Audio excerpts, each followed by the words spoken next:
Good morning, everybody, on this Thursday morning here in Australia, and probably Wednesday evening for you guys in the US, EST time. Hope you're all doing well. So this stream was prompted by the recent two videos, which are centered around what you want, how you want to live, what your standards and your ethics are.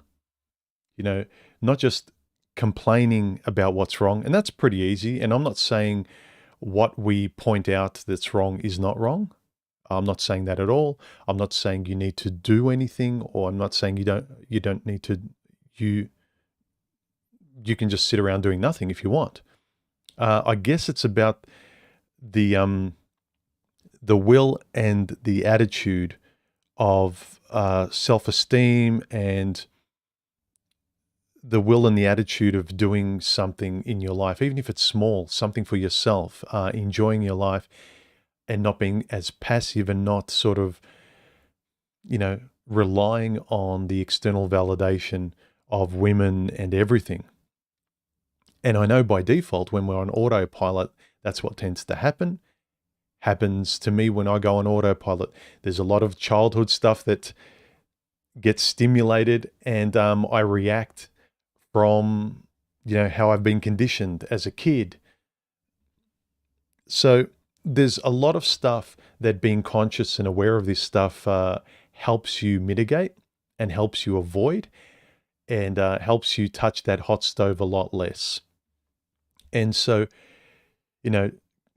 cutting the people off at the curb, where they'll look at my title and they'll say, "Oh, but human, blah blah blah. Oh, but women all this if you don't do this." It's like, I don't care. I know that's what most women will do. But again, why would you want that kind of woman? Why would you want that kind of job? Do you really want to be in that environment? It's different where, like work, if you need to pay the bills, otherwise you're homeless, you'll take almost any job you can get. But, most of us, even if we need money, we realize if we're in a job where we're being exploited and we're being treated like dirt, we'll say, like, I'm prepared to take a hit and be without money for a while and do it really rough, but I'm not being abused. Whereas guys really don't have that attitude. It's kind of like staying at a job where you're treated badly and you're not paid at all. There's actually absolutely nothing redeeming about the job. And you just, I don't know, feel good that you have a job, that your status amongst people can be like, well, I'm not alone, I've got a job. So the equivalent is, I have someone, I'm not lonely. I have someone to call my girlfriend. I can say that I love someone, or I'm someone's man or husband or something, or father. Any wife producing your kids will do. You just want to be a father to some fiction in your head about a kid, but you won't get the best.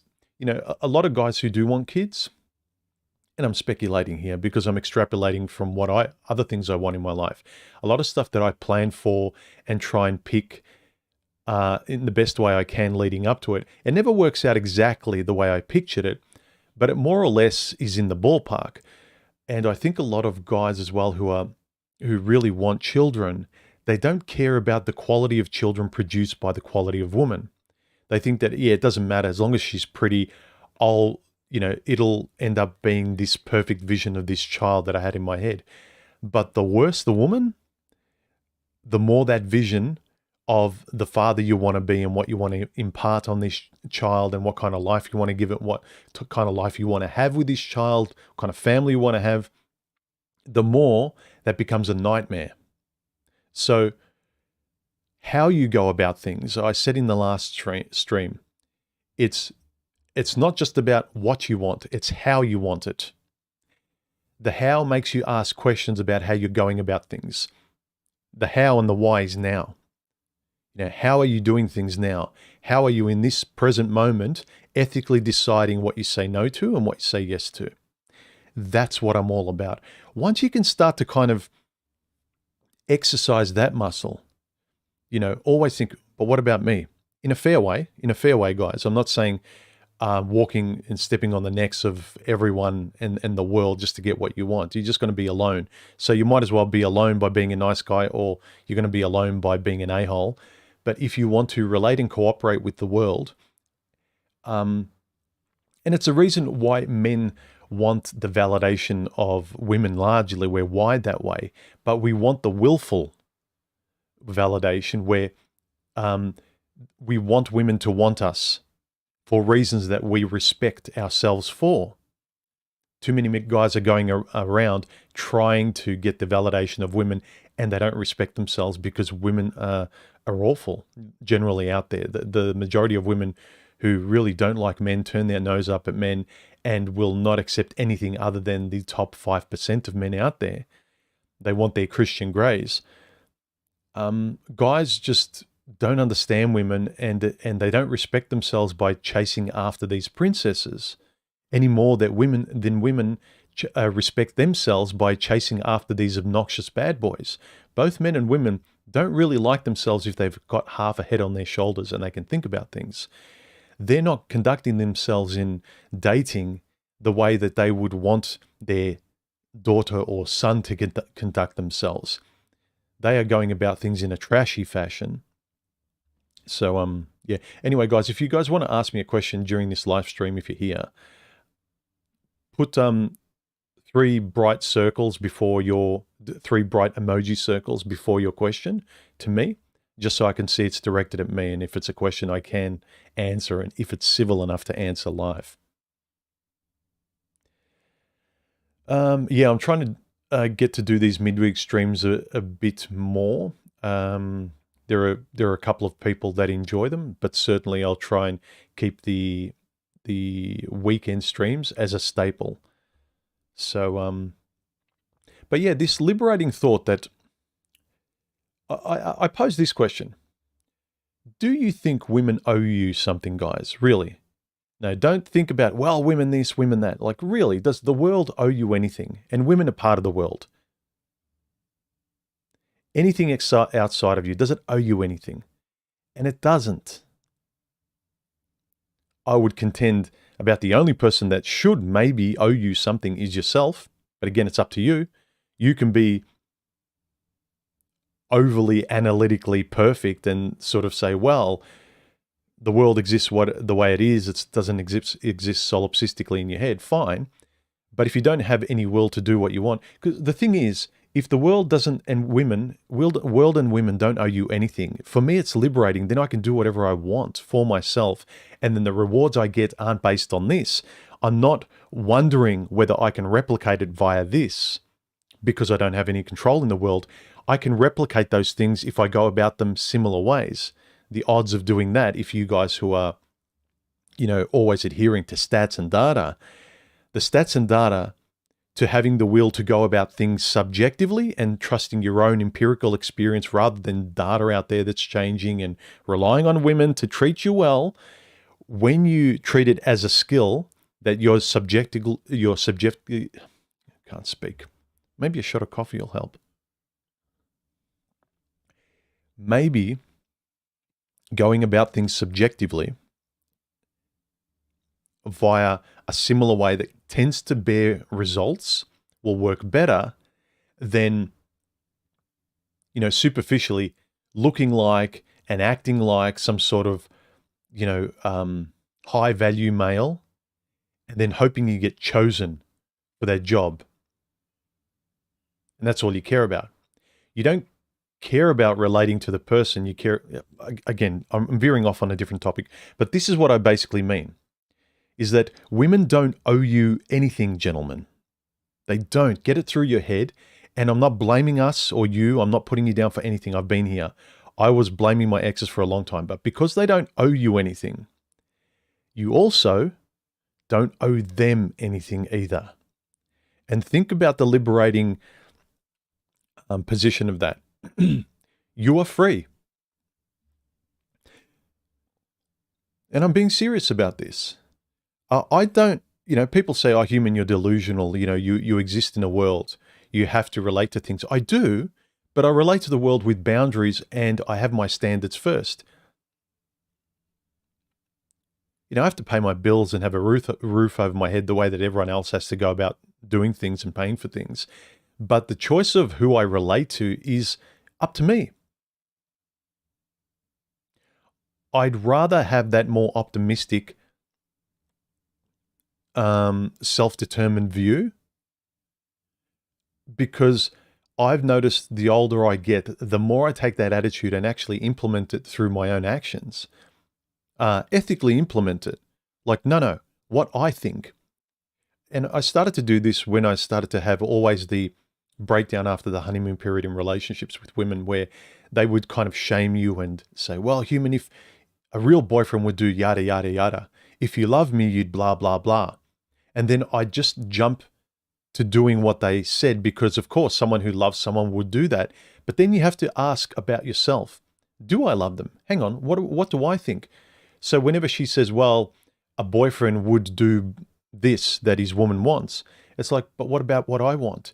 When you start to see yourself as an integral half of the couple, it's not just what she wants. When she says jump, you say how high. She says jump, and then you have to agree to jump. You both have to jump, and you have to agree to how high. So there's a natural reaction to guys to just do whatever a woman wants because he loves women. He loves his woman. Women don't have that natural inclination. Women, as Dave Chappelle once said, men's greatest challenge in life is women. Women's greatest challenge in life is material. So men's greatest challenge is women because we're born wired to love them generally. Women don't generally love men. They don't really care about us. Women care more about themselves and their material needs and their survival and safety. They rely on men and they care much more about safety and the material. And today, material safety gives them a lot of sense of safety. So whenever a woman would blackmail you and gaslight you with, well, a good boyfriend would do blah, blah, blah, or a real man would do this, or if you love me, you do this, men jump to it because it's what feels great and natural and good, and you want to. But the thing you need to interrupt yourself with over and over again, especially when you're single, when you don't have a chickie poo, is amongst friends and at work and stuff, have the courage to speak up for what you believe in. Learn how to speak and think civilly so you can do it without feeling any shame whatsoever and you're not fumbling over your words like I try and do in these streams. It takes a level of skill, but you only get it through practice. And so you do this so the next time you go on a date, you've got the lexical skill to be able to express who you are and you don't apologize for it, especially if you can express yourself eloquently. It's not that you're dominating her with your skill. You're not trying to do that. In a sense, in a low-level way, you are surviving lexically, so you can exist. This is who I am, and I shouldn't apologize for my beliefs and what I want out of this relationship and what I want out of life any more than I would want to make you apologize for your wants and needs and your desires and how you want to express yourself. That's fine, but I also don't have to say yes to it all. So all of this stuff makes sense to me anyway. Let me pop out the stream so I can see your comments better. As always, guys, if you're live here in the stream, make sure you add a whole bunch of orange emojis like this. I'll put it in the chat. Or yellow emojis.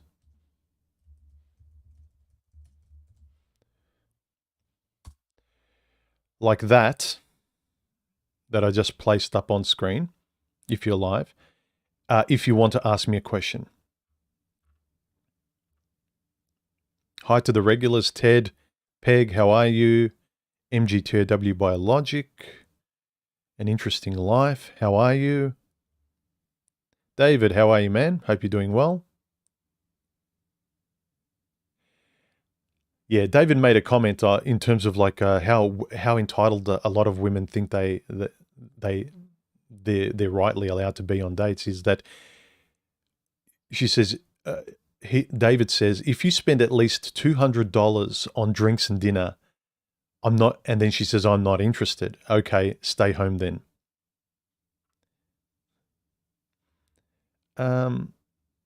Bradle said, thanks for today's stream. You're welcome.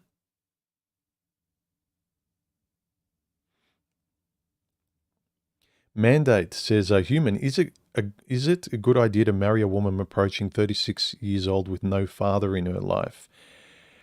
Again, if you're asking me, you don't have a sense of who you're marrying, man. Whether you're going out with them or marrying them, when complete strangers, and look, believe me, I'm not putting you down. You're just asking for advice. You're putting it out there because you're thinking about this stuff. I get it. But the point I try and get to in these videos is that we have a rational way of vetting the most important people in our lives, especially our girlfriends, brides-to-be, whether or not she has a father or doesn't have a father, whether she has a mother, an awful mother, or a good mother. How long have you been with her? How have you vetted really important virtues that are needed, like her sympathy, her support of you, her temper, her giving, her kindness, how much she believes in all the political stuff. Is she politically aligned with you? Is she apolitical? Does she check so many of the important boxes, not the rudimentary chit-chat of like, nice dinner, nice coffee, let's go on holiday, you sleep together, all that sort of stuff. You don't want a person that you could slot another girl in there pretty easily. That's just okay to get along with. I've been out with many women who are nice and decent, and I wish them the best, but there was a lot of friction and we started to tear each other apart, and not because we were necessarily bad people, but because we weren't compatible. So if she's compatible, that's the main thing. If stuff isn't going right and you're questioning things and then you're saying, well, maybe it's because she has no father and stuff like that, I would really hold off any life-changing decisions with this person. And because if you both love each other, it doesn't matter how long you wait, really, unless you want to have kids, though. That's another thing. But again, I would not suggest rolling the dice because you want to have kids and you're both fairly old and this is as good as it gets.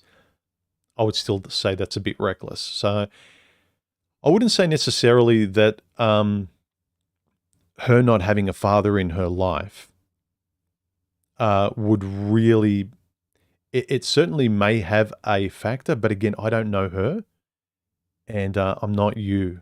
So it's very hard for me to tell you what to do. Not that I would, and to give you any kind of clear advice. But I would say the fact that you're asking me would suggest that you may want to think about it a bit more, because I think things like kids and marrying someone and committing to someone, even as a boyfriend, I think they're important decisions that you need to have a hell yes attitude about, not a large question mark about. So I hope that was kind of an answer.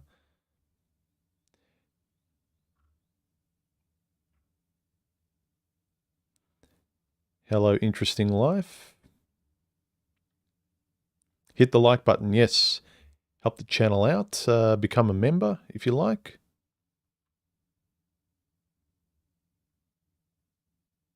Marius D says, how would you define toxic femininity from your perspective? An unkind, wretched person. It's pretty easy to spot. Basically, most of the empowered mantra that most women go off today, you know, the boss bitch, the empowered, pushy girl that's confident, rude, doesn't care, you know, take my attitude. If you can't take it, then it's your problem. That kind of awful person that's clickbaitable online, that's kind of a car wreck in a miniskirt. We all know what that kind of person looks like. And someone that you're going to label toxic, that person's got a lot of... they're a person you really don't want to be good friends with, let's face it. They're the kind of person in the workplace that is the person other people talk about, people they avoid. They're the, you know what kind of person that is? That's the kind of person they get onto reality TV shows. Quasimandice, how are you, man? He says, true, but in the context of monogamy where someone has pledged to be the sole provider of love and affection, excluding all other opportunities, they need to follow through, not starve you. That is true. This is why I, at the start of the stream, I put a caveat. It's actually disappeared right now. But I put a caveat. I said, I don't mean, when I say that you owe the world and women nothing and they don't owe you anything, I'm talking from the point of view before you've become, they've gotten into your intimate world. So certainly when you start having personal relationships, there's a level of expectation based on how much you're giving.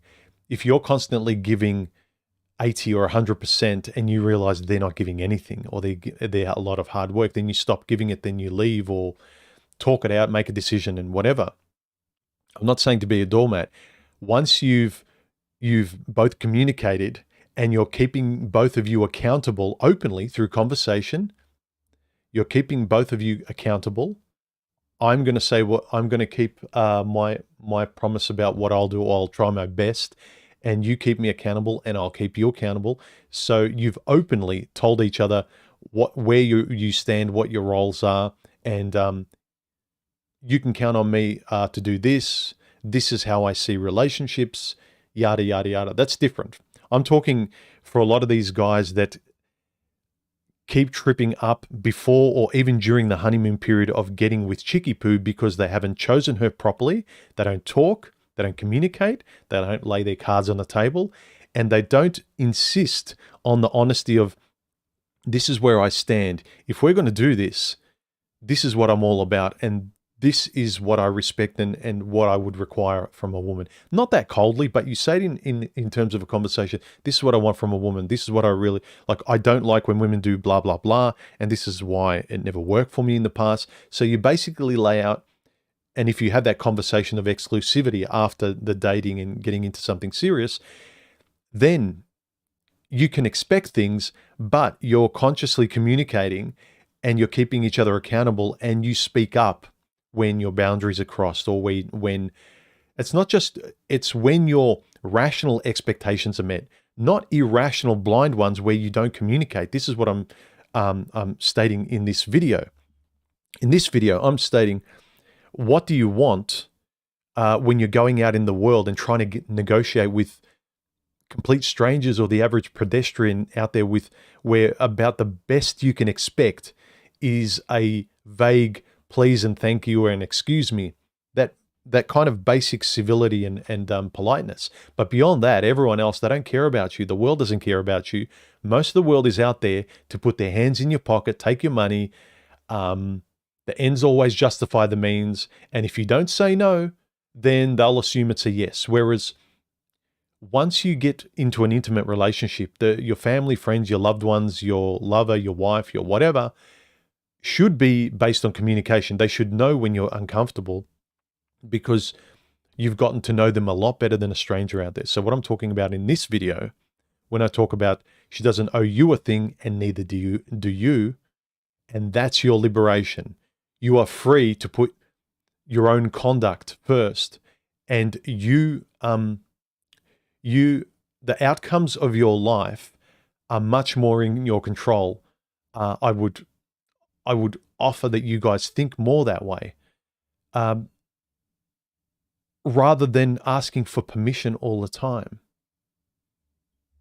There's the glib saying that's been repeated in movies and elsewhere recently, and it bears a lot of truth in it, where it says, I'd rather ask for forgiveness than permission. Too many guys are asking for permission from women, and barring, forcing them physically. I know you don't do that, but barring that, just your attitude, like aside from physically, men just ask for permission a lot of the times for everything.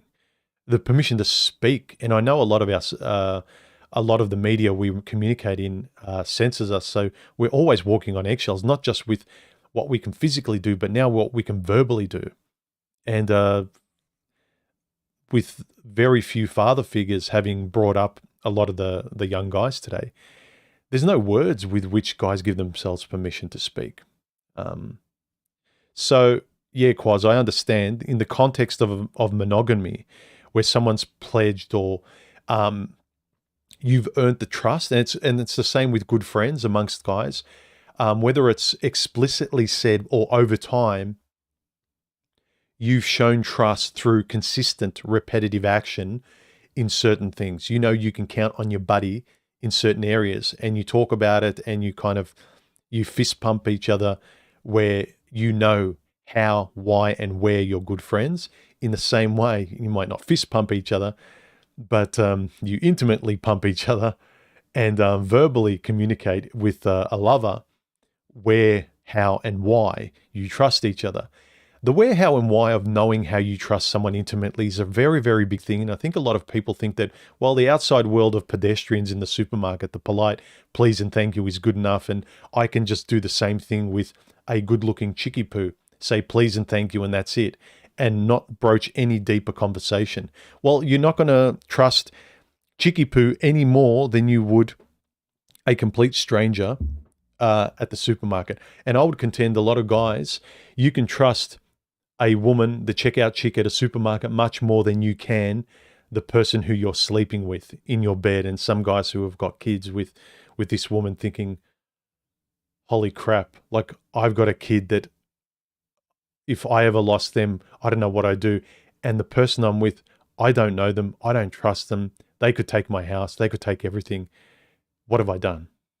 You don't want to get to that position. Too many guys think that love with a woman, romance has been bastardized today, but what used to be romantic, exclusive love with a woman, you can do it with about the same strategy as a politeness with a woman at a supermarket. Idle chit chat. Don't broach any deep topics because the other person might get offended, might get annoyed. You don't want to make your girlfriend or wife frown because she can take everything from you. Well, the point is not to get to that point. You don't, in the same way you wouldn't let a stranger into your home.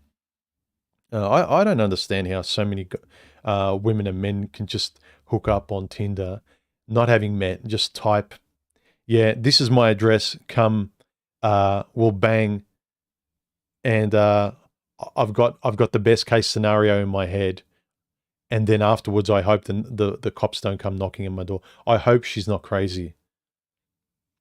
I think the chances of her being normal in today's hookup culture are as rare, if you flip it around, as if you're going out looking for something serious. That's how rare it is.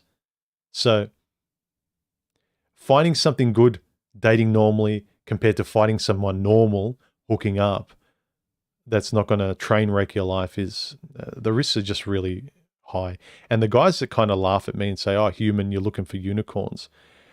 I'd rather consciously look for my own. And to me, it's not a unicorn. It's a very low chance of finding someone compatible. But with my attitude, it's a bit higher than finding a unicorn. But I would say people who blindly relate and try and love, yeah, you're relying on this. You're relying on the lottery without even almost buying a ticket. You're relying on someone throwing you a free lottery ticket that's got the winning numbers. Braddles us or says you should owe it to yourself first as a point of primary reference. Expectations of others always end in disappointment. Not always. Like we just discussed, in intimate relationships, if you communicate, or even non-intimately, the more you honestly communicate, the chances of disappointed expectations are less because you're stating what you want rather than someone interpreting their lazy effort. So if you don't say anything, the person's just going to be on a lazy autopilot and say, I'm going to give the bare minimum or nothing at all because this person hasn't stated anything. But if you actually state, no, I want this. This is what I expect. The person can disappoint you, but less likely so. So your expectations aren't always disappointed. He continues, it sets you back, then you're seeking validation. Yes. JK, first time here, welcome.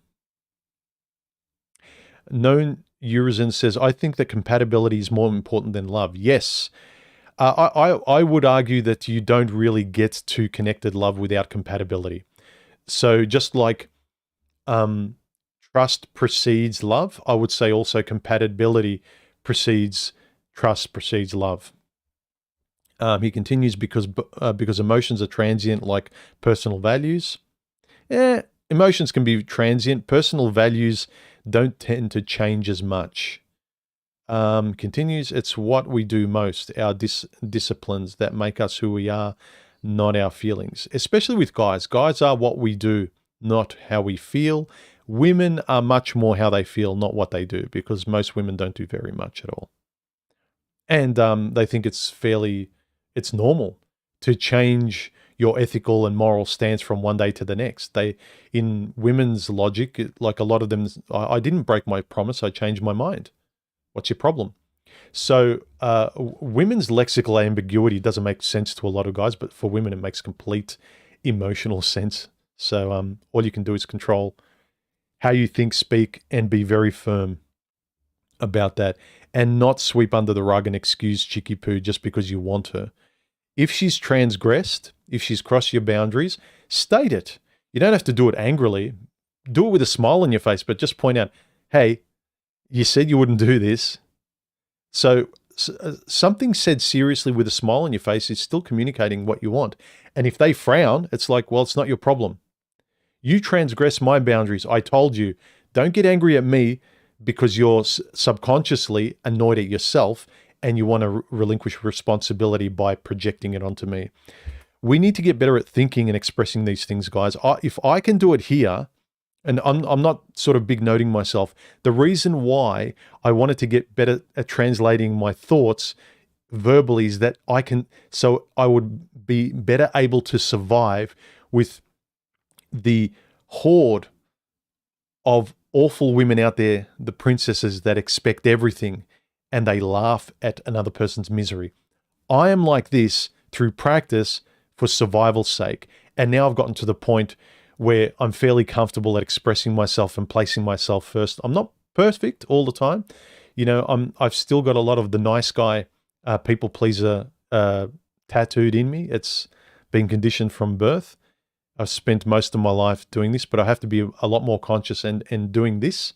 Think verbal, and really reminding myself of what's important and expressing it as often as possible, especially on dates, if you guys happen to go, is essential as far as I'm concerned. Otherwise, you're relying on this, and then your excuses are biology, nature, women, Briefalt's law, society.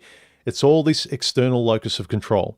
Speaking of which, I had a really interesting chat with a couple of the guys, and I'll put up the chat in the next 24 hours, so stay tuned on my chat channel.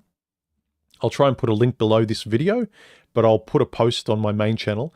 I had a really nice 3-hour conversation about this. It's about the lost art of relationships and friendships today, and we talked a lot about this, whether you have more of an external locus of control or an internal locus of control. And mine is much more stubbornly internal, because the external locus of control is basically being a cork bobbing up in a sea and relying on this. You're relying on the wave to treat you well rather than surfing the wave as best you can, you know, having as much control as you can.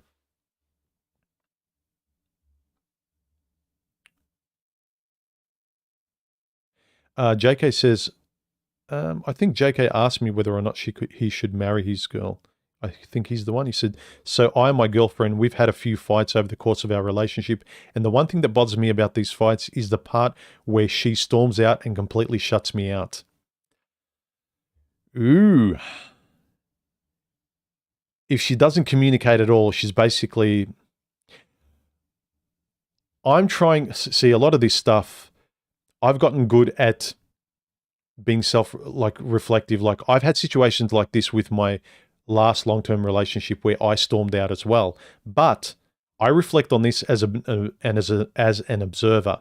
I stormed out because I reached the point where she would not communicate with me, and nothing I said got through to her. She only wanted what she wanted.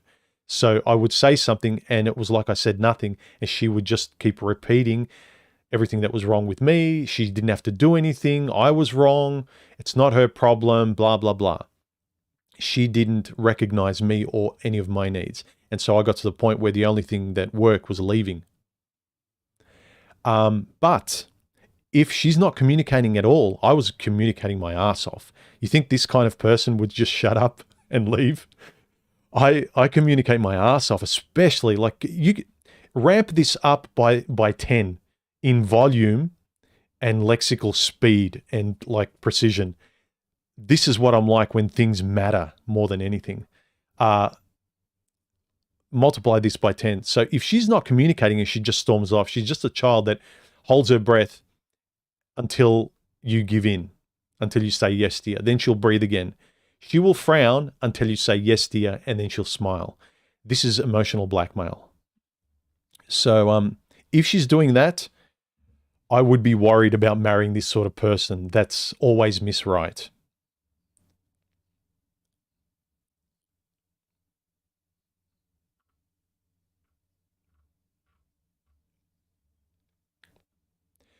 He continues, she shut me out for days or weeks. She struggles with depression and anxiety. The silence run she's on now happened just a few days ago, actually a day before we had agreed to see a therapist. Oh, man. Look, I don't like giving advice, but please offer, like, I'm offering, don't marry this girl yet. Like, if it was me, I wouldn't go out with this sort of person. It sounds like a lot of trouble. She needs to work out a lot of stuff. Therapy, not talking. I mean, about the only person it sounds like in this situation would be a therapist that would help her, a good therapist that would help her work out her own stuff so she can express herself and communicate. So she's not communicating. She doesn't want to go to a therapist. This reminds me of a friend of mine who's like this. He thinks he knows everything and he won't go to therapy and he's always right. That person, all you can do is step away from them. Look, I'm talking to a version of myself, man. Like I'm trying to look at, don't marry her yet. I don't like giving advice, but don't marry her yet. I'll give the caveat of yet. Do what you want. I wouldn't marry her at all. I wouldn't even go out with her. But I've got a safe distance from this. Obviously, you're in a relationship and you love her. He continues, therapists together. It started as a mild argument about something absolutely trivial, and then it got a little tense, and she, at some point, stormed out and said she didn't want to listen to what I had to say. Yeah, not a good sign. Don't marry her. Don't marry her. Look at me. I'm giving marriage advice coming from a guy who never wanted to get married.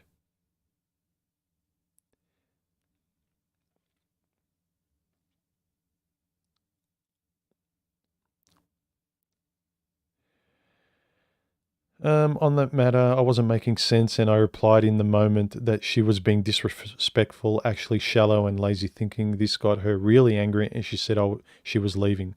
So basically, when you express what you feel and think, she leaves, but if she expresses herself, you've just got to say yes and agree. Admiral said, human skipped my question. Did I, Admiral? Where was your question? Did you put 3 brightly colored emojis in front of your question, Admiral? If anyone wants to ask me a question during the stream, put 3 yellow circles before your question, emojis, and then I can see them.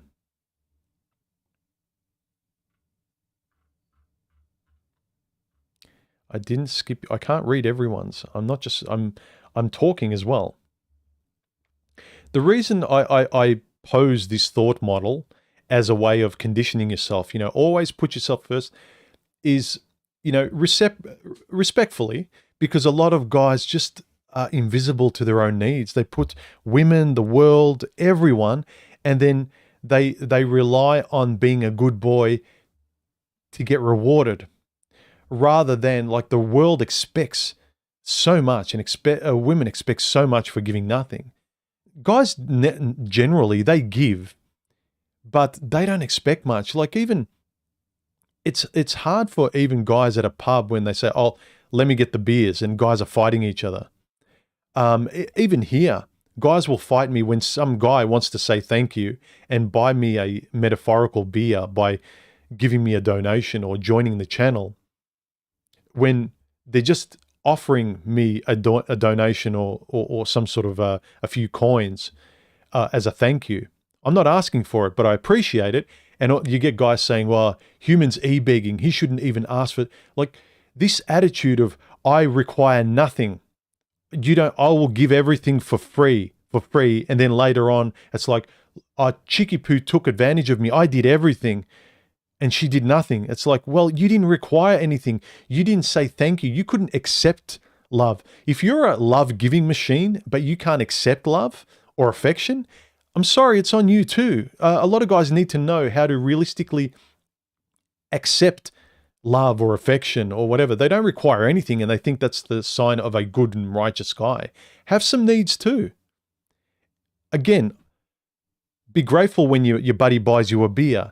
Be grateful when someone like Mig Tao by Logic gives me a super chat donation. Thanks, by the way. Thanks, MGTAW by Logic. When you respect a guy, when you want to buy him a beer, when you want to donate, if you want to join my channel, I appreciate it. Guys need to also be able to accept goodwill, thank you, love. Like, how are you supposed to be in a relationship if you don't know what you want and you don't know how to accept it as well? You can't just sit there like a woman with your arms crossed, asking for love and not knowing reciprocally what is needed. This is a tennis match. I give, you give in conversation or donation or whatever you feel like doing. I'm not forcing you to do anything. I know what I want to get out of life. I know how I want to express myself. I do these videos because I enjoy them. It engenders a lot of conversation. I've met a lot of great guys, had great conversations, good friends. It's improved my life. I've learned how to work these problems out. These streams have helped me to speak in real time and not just perfectly jot down in my journal and be able to write them down clearly, but not have the ability to sort of write, think, speak. So I've learned to polish myself through social interaction, even if it's online. But learn how to accept love and affection. Accept the person for who they are. I've had friends that expected a lot from me, not just girlfriends. And their standards are their very, very high standards that I didn't agree to, but that's them. As I mentioned, the old friend of mine, where he has very high standards, but if his friends don't meet them to the T, he gets annoyed at his friends. And I'm like, calm down, man. I didn't intentionally do you any wrong. But he's like, well, these are my standards for a good friend. And you're not a good friend if you don't do this. It's like, I never agreed to it. Well, I'm sorry, I'm not going to give as much. Well, don't. But then they're like a wet blanket. So, yeah. That's another story altogether. But whatever the relationship, whether it's platonic or romantic, learn to accommodate yourself at the very least, but put yourself equally there. With friends, I exist here too. With women, when they're shaming you and blackmailing you to do whatever she wants, you say, hang on a minute, what about what I think? And she's trying to hurry you up to just say yes to her needs. And she says, no, who cares about what you think? A good boyfriend would do what I said. If you love me, you'd do what I said. A real man would do what his woman asks. No, he wouldn't. I have every right to think about it. If I'm not sure, let me think about it should be a perfectly fine response. If a woman's jumping up and down and just wants what she wants with urgency, sorry, it's a hell no. If you don't give me the respect, remember respect, of allowing me to come up with my own answer if you're asking me. And this is the thing as well. So many women would ask me questions and they would get annoyed at my honest response, which wouldn't be rude. It would just be my own yes or no or nuance. And they would get annoyed because it wasn't the answer they wanted from me. And I said, do me a favor next time, sweetheart. Don't ask me a question. Just tell me what you want me to say. And again, Learn how to express this kind of stuff, to stand up for yourself and your boundaries. Don't ask me what I want. Tell me what you want me to say next time. So you're clearly telling her that she's being childish. Do that with a lot of things in your life. Anyway. MGTW Biologic says, on the other hand, some men say, if I'm going to get thrown out, dumped anyway, why bother choosing a mum for my kids all that carefully? Yeah, but then that's dangerous too. I would say there's a lot of guys who regret going in casually with one-night stands and hookups because a lot of those things can end up accidentally via pregnancy, via STDs, via crazy girl, via cops knocking on your door, via their husband knocking on your door, their boyfriend, their crazy brothers, whatever. Like, you don't know this person.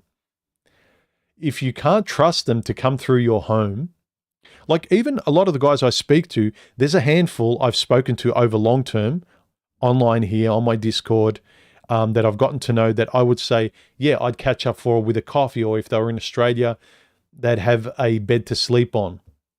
But there's not very many, but I've gotten to know them over time.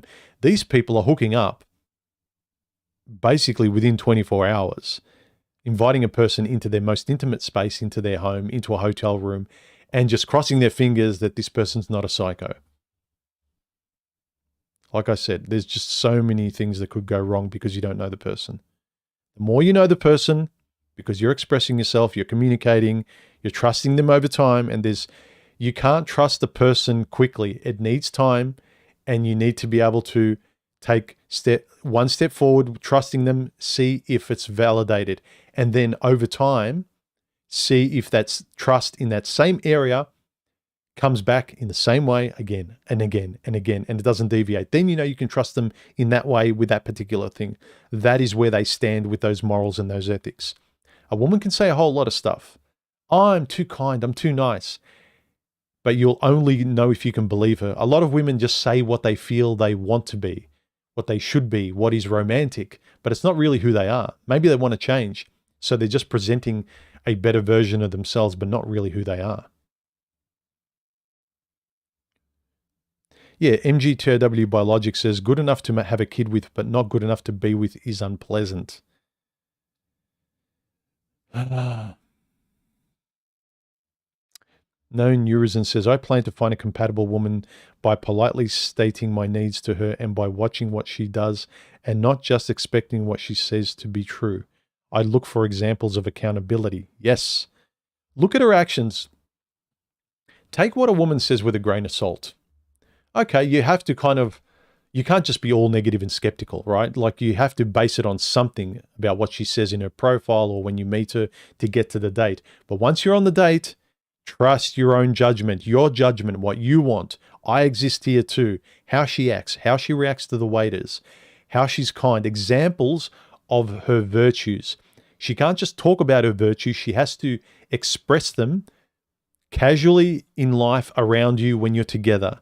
Otherwise, they mean nothing. They're empty platitudes. Just like a lot of guys online, it's like, men built this, men do this, men are better than this. It's like, well, you're not. Like, start being the example of that guy that you lean on, the archetype of the guy that you're proud of that's better than the average woman. It's true. The archetypical man is still much better than the archetypical woman today. Or the average woman today, average man. But, yeah, we confuse what people say, how they market themselves, with actually who they are. Yeah, Feral Android says, do not marry this woman. Yeah, just too many warning signs. I would highly advise. It's about the first time I'd say, yeah, don't. I'll tell you what to do. Whether or not you want to listen to my advice, don't marry her. Don't marry her. And the most charitable I'll be is don't marry her yet. And a long yet. I'm talking years.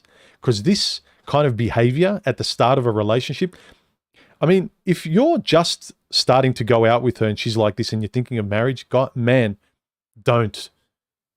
I wouldn't marry anyone if you're the marrying kind. Take at least a year or two to get to know them. Enjoy the dating phase. Enjoy, like, why are you rushing? Seriously. For those that want to marry, to those who want to have kids, to those who want to do whatever in life, especially with another person. You're picking a stranger. This isn't a family member that you're tied to with blood. This is a stranger.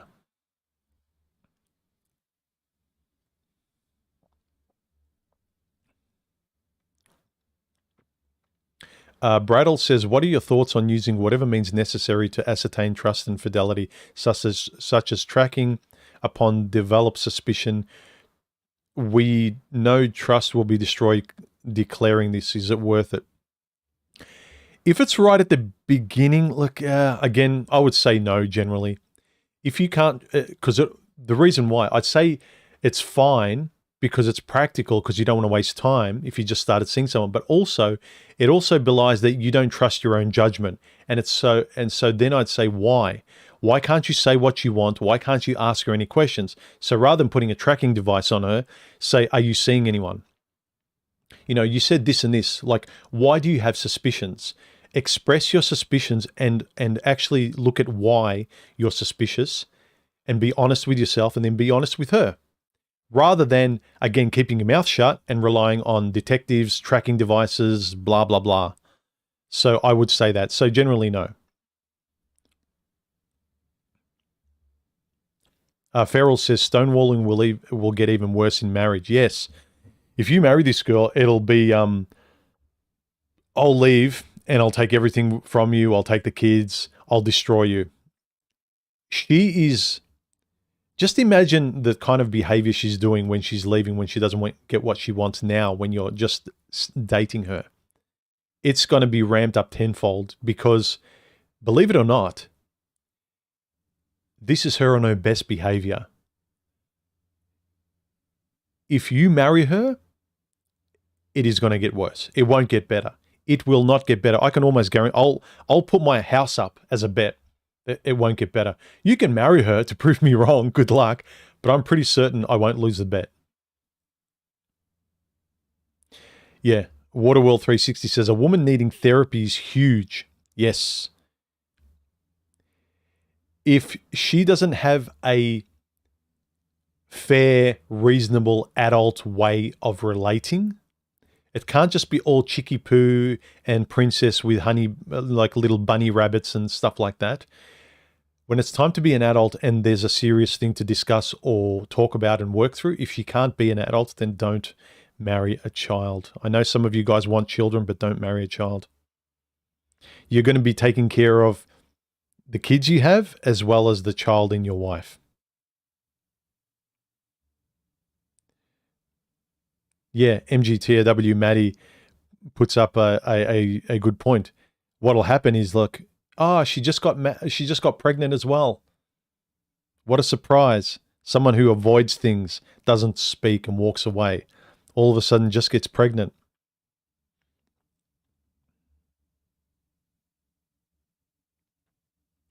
MGTW Maddie says, you need to do a poll on this kind of question. Yeah, let me write it down so I don't forget it. Good point. Obviously, I can see if it's a yes or a no. The yes is going to be 100%. 100%.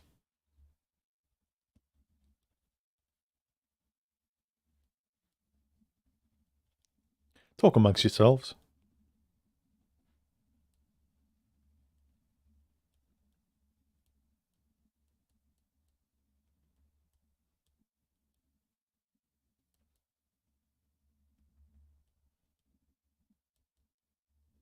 Okay.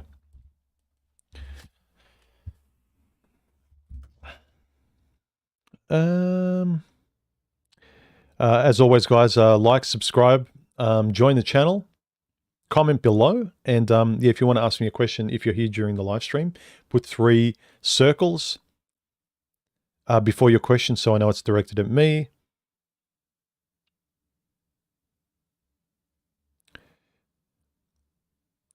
Ted1775 says, Human, what is your view about the law of attraction? The way it's interpreted, I don't agree with, but I would say that I would agree in the law of attraction insofar as a positive attitude, if it's productive, will bear much more fruit than a negative, pessimistic one. because that attitude will engender you taking more calculated and reasonable risks. It'll engender you being more motivated, things like that. So law of attraction interpreted in my way, that's practical and workable, is having a glass half full and practical attitude of putting yourself first and doing what you practically can to get the best results. So positive attitude, I agree with, because a positive attitude can work in that situation. You're not being naive or unreasonable or stupid or ridiculous. If you can choose positive over being stubborn and negative, again, I'd pull out the overused and glib aphorism of, I think it was Sun Tzu. No, it wasn't Sun Tzu. That was the guy who did The Art of War. What was the guy who sort of said the man who says he can and the man who says he can't are both correct? Confucius, I think it was. But yeah, I think with a positive attitude, that's how I would interpret the law of attraction. So, for instance, if you go on dates with a defensive, no girl will ever hurt me because I know all the manosphere rhetoric and I can destroy her with all my armor, and like I'm going to question her with men and women and do you believe in this and equality and blah, blah, blah. She's going to be defensive. You're not going on a date politically. You're going on a date for personal human reasons. They're not going to feel attracted to you. They're going to feel defensive. So I'd say interpreting the law of attraction in terms of a lack of defensiveness and more of a forward-leaning posture of will and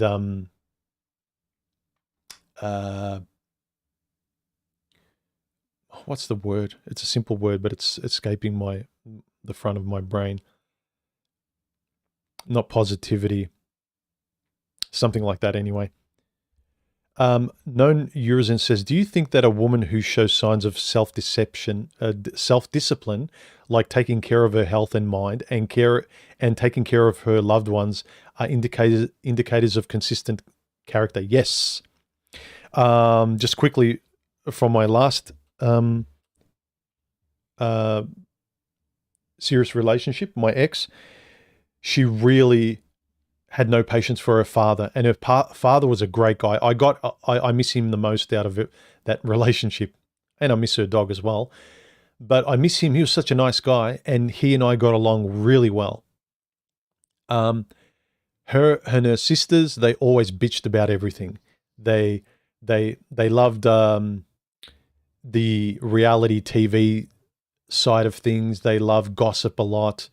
She never treated me badly when we talked, but when I just observed how she treated other people, just on the surface, like afterwards I assessed, like, why did you hate your father so much?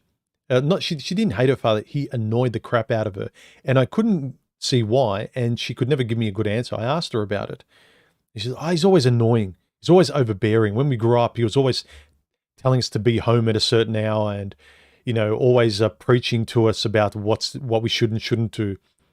And yeah, my ex was a bit too independently girl power headstrong without actually being capital girl power, if you know what I mean. So she didn't impose it on me, but I noticed she exhibited a lot of those traits socially and what she was into. So yeah, the way she treats loved ones is a big thing. And how consistent she is and how she takes care of her health, how she keeps her promises. And if she doesn't, she owns up to it. So there's a lot of people, like none of us are perfect. We're not consistent robots. But those of us who can own up to our mistakes, that's a big thing. And look, the reason why I posed this title of this video the way I did, she doesn't owe me a thing and neither do you, and you're free as such. It's because you're free from expectations, but especially from complete strangers. This is what I want to reiterate. It's based upon strangers and people you're trying to meet, dates, women you're trying to love and get into relationships with. Once you've earned the trust, people, your family and friends, and a woman you've earned some sort of trust with, they're not strangers. The problem a lot of guys have out there, the discussions we have on my channel about, trusting people intimately really comes from having no standards and trying to treat strangers, trying to expect the same things from strangers as you would from someone you've trusted a long time that's earned your trust. So that's what I'm really trying to get to. Now, there are a few interesting comments from a recent poll I put out. How have you improved at getting what you want, and how should you improve? Snarbuckle said, getting what you want is like catching a train. You have to plan a bit, be at the right place at the right time with the required money, and make sure it's the right train. Nobody gets a ride on the train by sitting at home and wishing. Yes, really good analogy. Indie Arts Midwest says, how do I improve at getting what I want, and how should I? He says, staying consistent no matter what, but also knowing to take breaks when needed. Yeah, know the flexibility of what it is to be a human being and give yourself a break. You can't. The problem is people are very black and white on things. That's why their lives are roller coasters. They think they should be able to trust anyone, and they can't, and they get destroyed. They want to maintain a robotic perfection of health or discipline, and you need to live in the gray area in the middle. People are looking at very binary black and white answers, and you can't live there. Any more than you can run at full pace for very long, your body gives out. It needs rest. You need to sleep.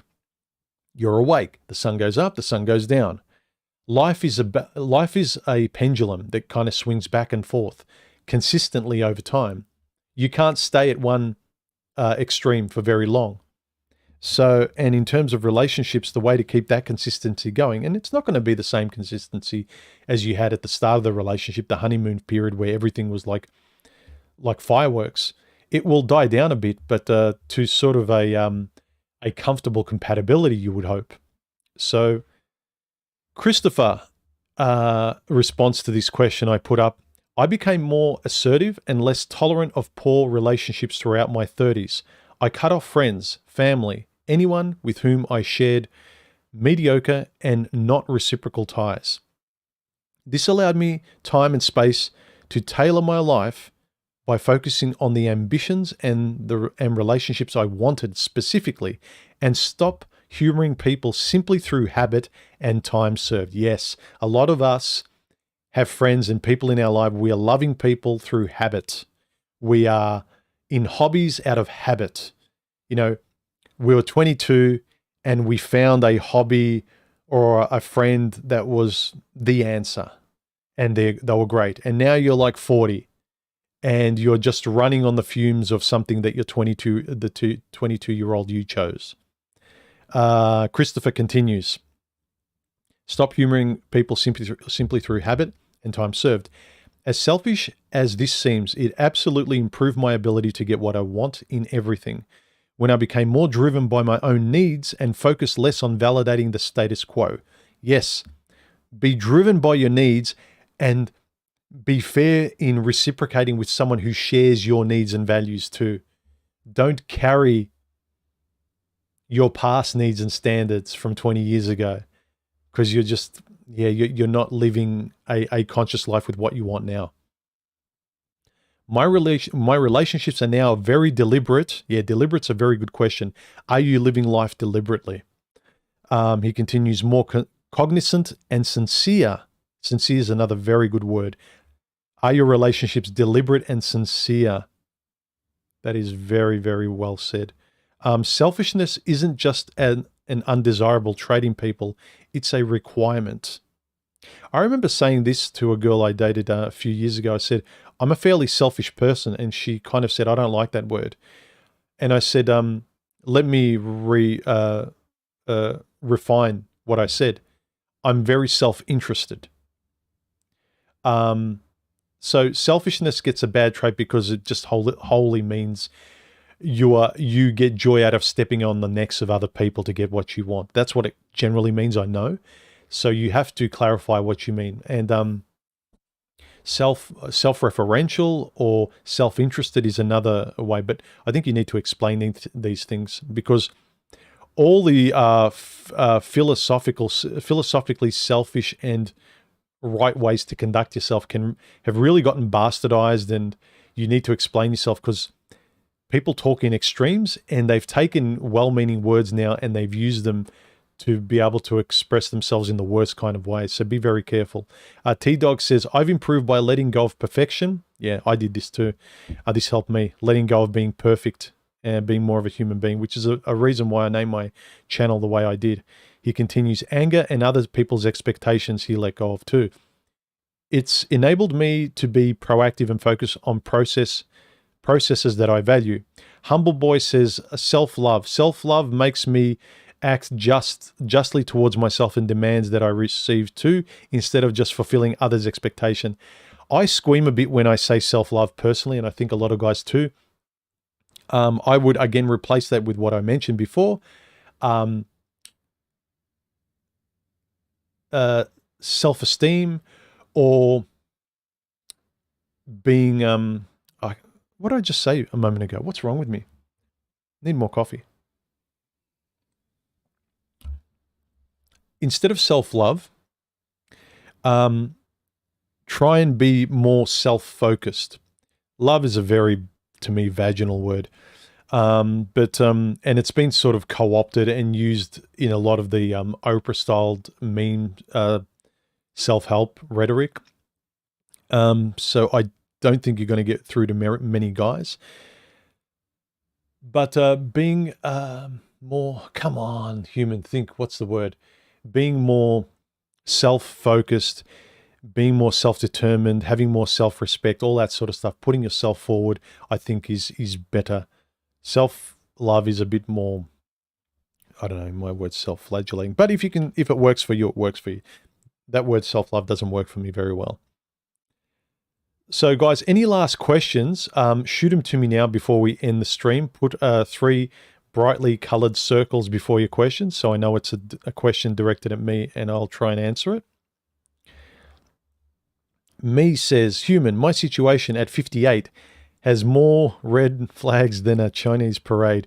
One of them is her annoying, persistent push on me on her Jesus is God belief. I say one's journey to God is personal. Well, if that's going to be a sticking point, that if someone's very religious and you're because a lot of very religious people don't allow neutrality. You either have to be religious because it's part of their identity. Highly religious people, it's part of their identity, and there's too much of an identity gulf between you two. Good luck.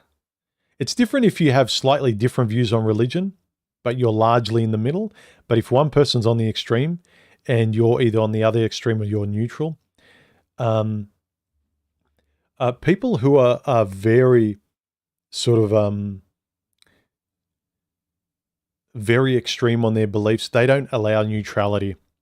Whether it's a lot of the self-help men's groups online, they're very determined, they're very black and white, and you can only talk in a very clear, airtight way. There's no room for grey nuance or philosophy.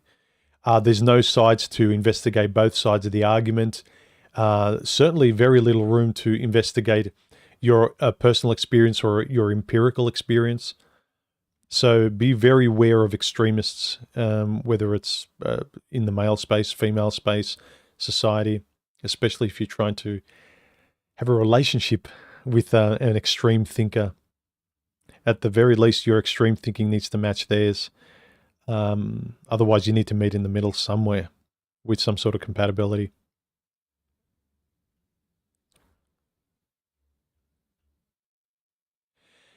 Joe says, human, it would be interesting if you interviewed some married men about red PIL topics and if their marriages are satisfying to them, the good and the bad. That's something I've wanted to do for a while. Look, I naturally come across guys that I think speak well or write well in the comments, and I get to naturally talk to them. I don't force relationships, and I've met a lot of good guys. I haven't really met too many married guys, but I'm open to I don't care if they're women, men, married or not. I'd even welcome an old school, balanced, responsible thinking girl power chick, you know, the FEMINENIST kind of woman. Because I've met one or two in real life that I've had interesting conversations with, but they were realists. They certainly weren't these modern spurgy young chicks who just want everything and believe in the wage gap and all that sort of stuff. But I'm happy to have a conversation to anyone, seriously, anyone who's civil, can articulate themselves and I get along with. I'm not really interested in having a debate. I don't want to win, because what am I winning? I win with the stuff I do. You know, I get a lot of reward through the stuff I do. I don't need to dominate and win through people. Yes, I know. If you guys I don't compete with other people. I compete with myself with the stuff I do. A lot of people who are more extroverted and they're into sales and marketing, they do compete with other people.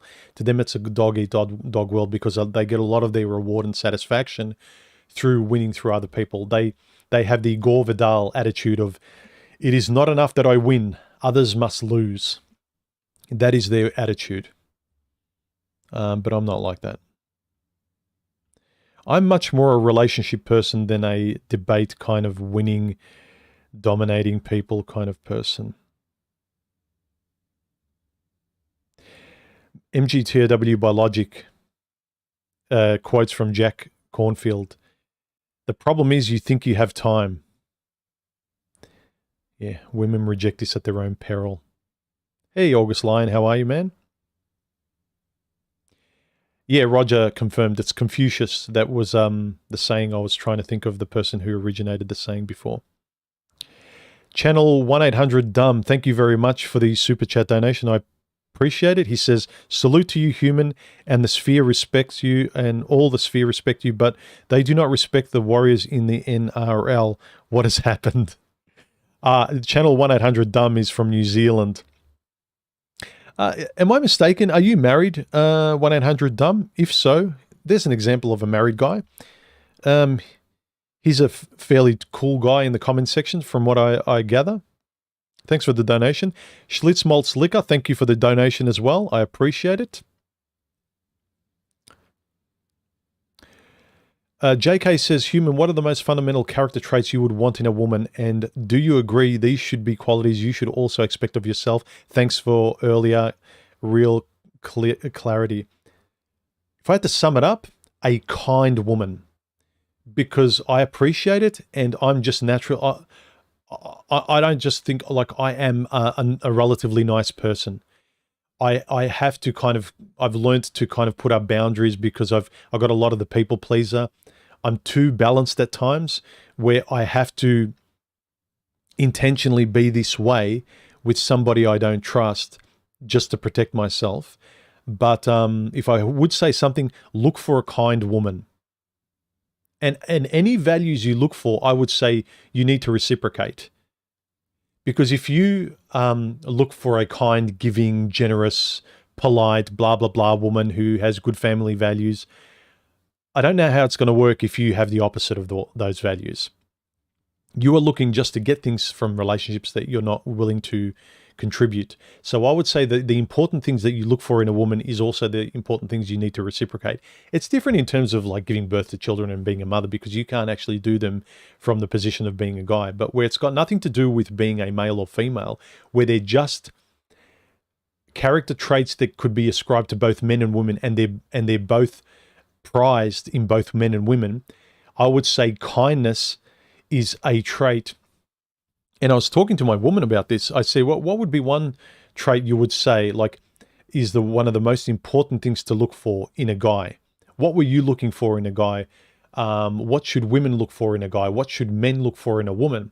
And she said, because initially there's different sort of underlying characteristics, because women look for different things in men than men look for in women.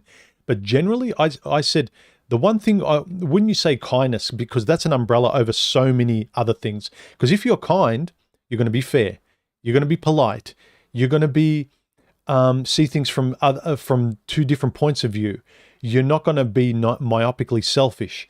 So kindness is a really good catch-all attitude or thing to look for. So I would say kindness. I might make a video of it one day. The one thing you need to look for, let me write it down. You guys got a sneak preview. You know what the video is going to be about.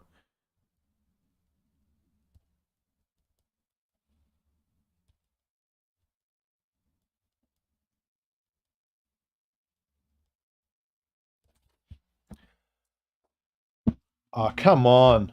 I just spilled my coffee.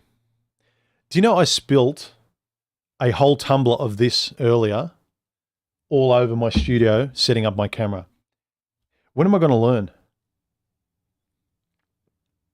Oh, this is as angry as I get. Someone once said this before when I spilled coffee. My reaction to spilling coffee sort of says things. And this is something to look forward as well, look to as well. When you're with a girl, when something like this happens in life, they don't get what they want. They're surprised by a thing which naturally would make them react in a certain way. Look at how they react automatically from a position where they have to react automatically. Like, how did I react in this situation? If a girl was observing me, how would it make her feel? If you're paying attention to how someone reacts at being surprised, at being put on the spot, at having to either react calmly, sympathetically, fairly, and they don't, and they if a girl keeps acting angrily at a certain situation where you would rather her act politely or calmly, that says a lot. So I've got to use my mouse like this now. So any last questions, guys? This is a great point to end the stream because I've spilt coffee all over my desk.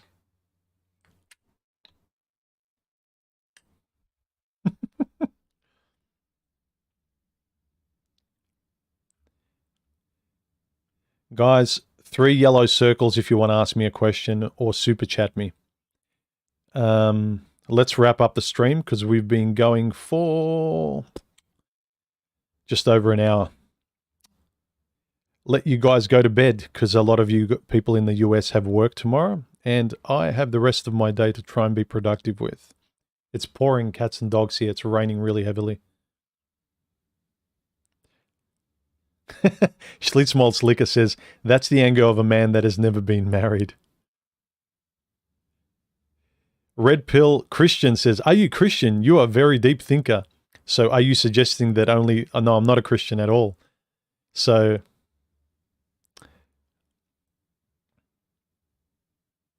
I haven't met...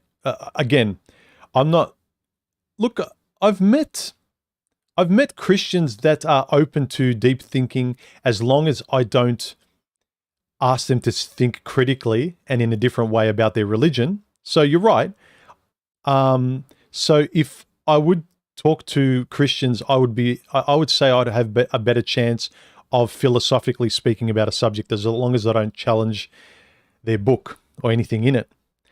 But no, I'm not Christian at all. So there goes your theory.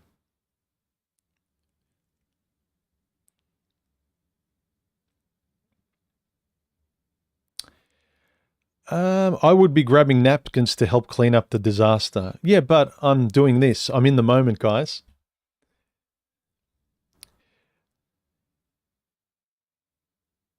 Musashi's report says, drink tea. Come on, man. Yeah, I know. I need to drink more tea. I do. I've been getting headaches because in the last few days I've been drinking less coffee, so I'm getting detox effects.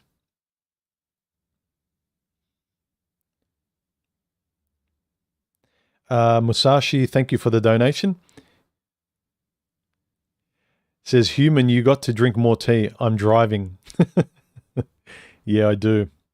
Well, if I can remember it next time, I'll drink tea instead of coffee, unless I'm tired. All right, guys. Let's... Yeah, August Line says, you can't argue against faith. It's futile. Like I said, as long as... I've honestly, if I'm being honest, I've had... I think a lot of Christians, because they're constantly repeating and talking and trying to reiterate a book with a whole lot of philosophy in it, without coloring outside the lines. They're exercising thought a lot more than the average person that doesn't read or believe in anything. So I would say, as long as you stay off challenging the thoughts in their book, the precepts that are absolute for them, you've got a much better chance of having a philosophical and deep discussion with a Christian than you would with the average normie out there who doesn't believe in anything. So in that respect, I would, but as long as you don't challenge their beliefs. All right, guys, I'm going to wrap it up and clean up my desk. And I'll catch you in the next video. And like, subscribe, join the channel, jump on my Discord if you feel like it, and have a look under this video shortly. I'll be posting up a 3-hour conversation I had with a couple of guys recently on my chat channel. Not this channel, but my chat channel. Links in my About section and below this video. We had a conversation about the lost art of friendships and relationships today. Interesting conversation. All right, guys, I'll catch you in the next video. Have a good week, and I'll catch you in stream this weekend as well. Have a good one, guys, and catch you later. Bye.